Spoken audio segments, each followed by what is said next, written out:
What a landscape.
So, I've set up at this particular place because on arrival, one of your main problems here is footprints.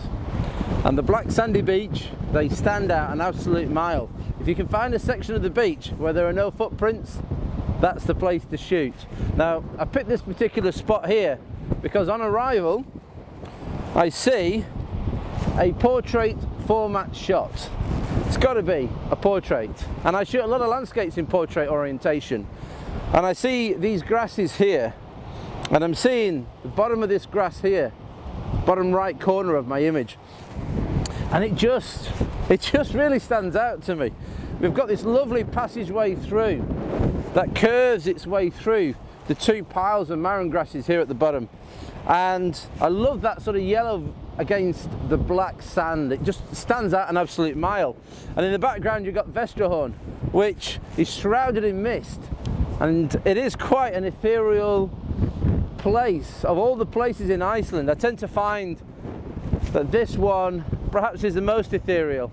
And you know, you've got this huge mountain range that sort of sits right at the edge of the ocean. The ocean's quite choppy this morning, and it's beautiful, absolutely beautiful. And it is one of the quietest places in Iceland because you've got to you know, find your way here. It's way over on the east side of Iceland, another hour on from Nicholson, and you know, realistically not that many people make the journey, which makes shooting here even more pleasurable. So anyway, I've got a composition set up. I'm looking at 1/3 at the top for the mountain in the sky and 2/3 for the land and the grasses and the beach. Now, some of you will have noticed that I am now using Hader filters and not Lee filters. Long story short, I was asked last month if I would become an official tester for Hader filters. I said yes. They sent over from China a rather large bundle, and I've been putting them through the paces in Glencoe a couple of weeks ago, and also Iceland this week, and I have to say they are fantastic. Personally, I think they're better than Lee. I know it's a bold statement, and I've been using Lee filters for years, but I think I just prefer their system. I prefer the fact that there is absolutely no colour cast whatsoever on the big stopper, on the little stopper, or their 10 stop and 6 stop filters. You know, they're grads, you can bolt on 2, 3 grads together if you wish. No colour casting at all. And the polarizer actually screws directly onto the adapter ring rather than the lens. So it can be incredibly small, 5.6 millimeters in thickness, much smaller than the Lee circular polarizer as well. And it's very, very effective as a polarizer. So overall, and the grads are actually a glass nano-coated filter system. Now what that means is that in inclement weather, when you've got rain or sea spray on them, they are incredibly simple to clean. Really, really simple. Much easier to clean than any resin filter I've ever used, and that includes Lee's. So I have to say, I am very, very impressed. So I shall be using them from here on in. But anyway, I've got the shot. Since talking, the light has changed and we've dropped 1 stop of light. It's now a little underexposed. So I shoot with a Canon 5DS. That allows me to look, before I take the shot, at the histogram. Gives me a fair idea as to the amount of light that's coming through into the camera. And this is telling me that at 0 exposure, it's absolutely perfect. So I'm running here a 3-stop soft graduated filter to hold the sky back. I hold back some of that mountain as well. As a result of darkening that top section, you're also going to lighten up that bottom section as well. So it's got a dual sort of benefit to using grads. Sure, you know, you can take 2 or 3 shots at different exposure rates and blend them in Photoshop, or, you know, luminosity masks and all the rest of it, but you're just creating work for the sake of creating work. Use filters in the field. That's part of the craft of photography for me, getting it right in camera. It's so important, and the pleasure when you've actually got a shot in camera that's as good as you can possibly get it, and then it makes your post-processing so much easier and so much faster. You know, that just makes me sing. So I'm using a Canon 5DS. It's a 50 megapixel monster. It is huge, but the detail is quite extraordinary. I'm shooting with a 16-35. Well, actually this is a 24-70. I don't need an angle too wide at the moment. I can get everything in on a 24-70. Suits the composition fine. It's the latest f4 lens and it is super sharp. I love it. It's fantastic. It's light, it's super sharp, the clarity is amazing, the distortion's minimal. About £750, much cheaper than the 2.8, and you've got to carry that 2.8 around. It's quite a lot of weight constantly. I'm shooting in manual, obviously, ISO 100 for the best quality, f13, so I've got enough depth of field. You can use your hyperfocal distance in charts that will tell you that from 3 foot in all the way to infinity, f13 will be there or thereabouts, and will give you enough focus from front to back. Absolutely perfect. A 1/6 of a second, that's all we need. There's a lot of drama in the image. Taking the shot, I review the histogram once I've taken the shot because I want to have a look, and the histogram is telling me that is perfect. Absolutely perfect. Images like this, they make me sing. Now, I shoot with the Gitsu GT 3543 XLS. For the geeks amongst you that would like to know. Now this tripod, you'll notice I'm only using 2 of the 3 legs that are available, and it's still head height. This tripod will go up to nearly 7 foot. It's incredible. I've brought 2 of them with me to Iceland, and you don't want to know what it cost me in extra luggage on the aircraft. But it allows me a super sturdy platform. True, they're not cheap. Tripods are £800. I've got a self-leveling center column extra, about £250, and I'm using the Manfrotto 405 geared head, which weighs a ton. I mean, and it is big, but it is beautiful. £350 approximately. So yeah, okay, it's a serious piece of kit. But in my experience, people skimp on tripods. Such a shame. They bolt on 2-3 grams worth of kits and camera equipment on a 50-60 quid tripod. It goes over, it smashes your kit. Tripods, definitely worth the investment. You don't have to spend this kind of money. A decent one from Manfrotto, an 055 carbon. Carbon is better, it's more wind resistant, and I use spikes, which you'll see at the bottom. They dig in and just offer a little bit more wind resistance as well. So yes, decent tripod.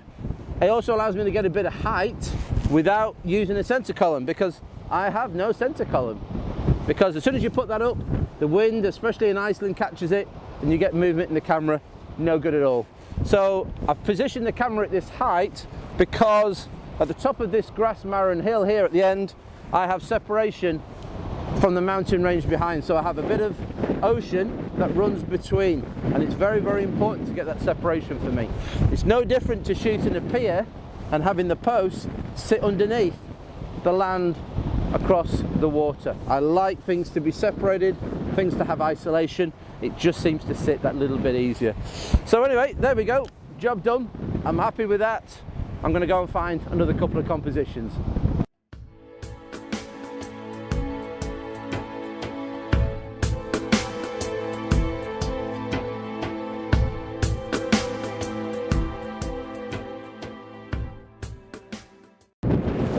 What a landscape!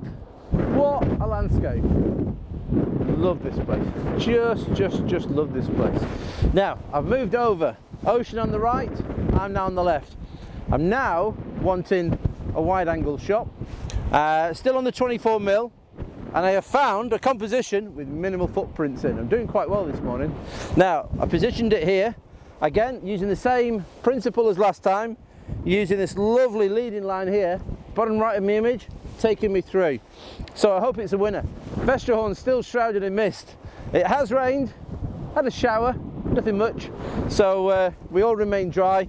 But I have to say that the weather in Iceland this past week has been pretty kind in the main, and it snowed a couple of days before I arrived, which created a winter wonderland. Because prior to coming last week, they hadn't really seen very much snow at all, and then it dropped 2 foot about 3 days before I came out.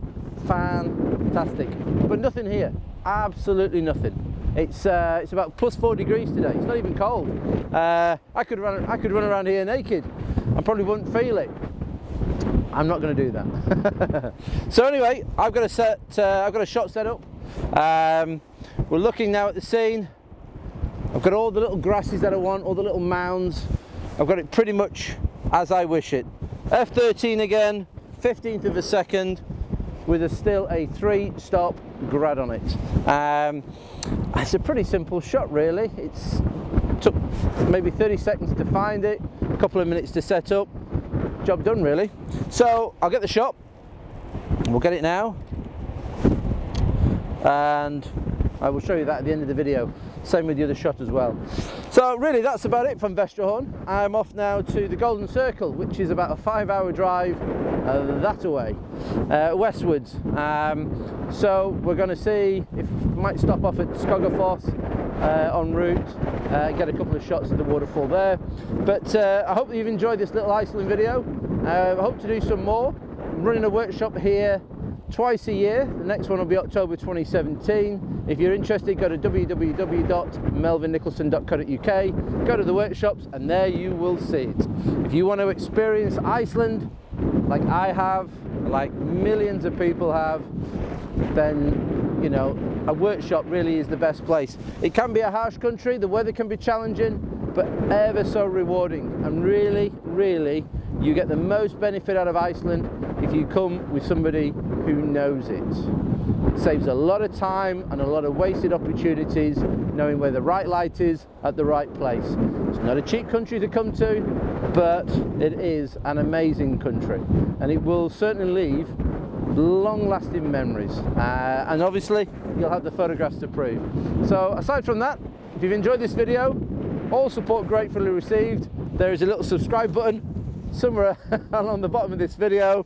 If you wish to subscribe, you will be notified of all my future videos, and other than that, I shall say goodbye. Thanks very much for watching.